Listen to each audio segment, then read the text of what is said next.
આંદોલનનો આજે 12મો દિવસ છે, તેમ છતાં સરકાર હજુ ખેડૂતોને માત્ર આશ્વાસન આપે છે।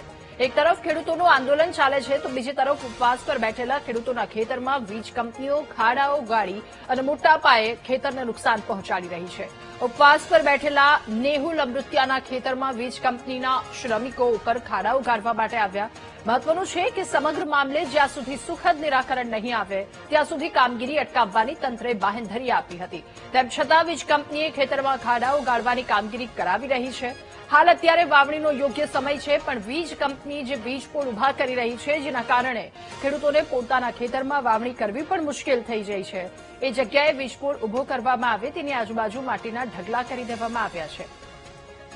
વીજ પોલના હિસાબે અમે વાવી શકતા નથી, ખેતરમાં જઈ શકતા નથી અને કોઈ ખેડૂત બિયારણ બગાડે વાવે તો એનું બિયારણ બગડે એવું છે। કારણ કે આ લોકો જેમ તેમ એના વાહન ચલાવે છે, જ્યાં ત્યાં હિટાચી ચલાવે છે, એટલે બહુ મોટું નુકસાન આવે છે।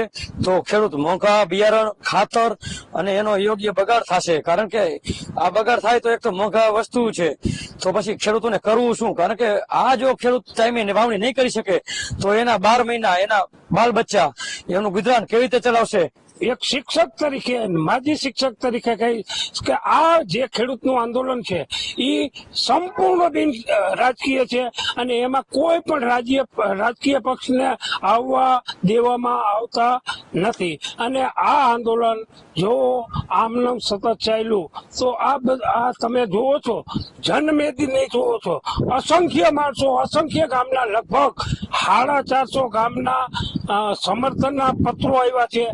550 ગામના લોકોએ મુલાકાત લીધી છે।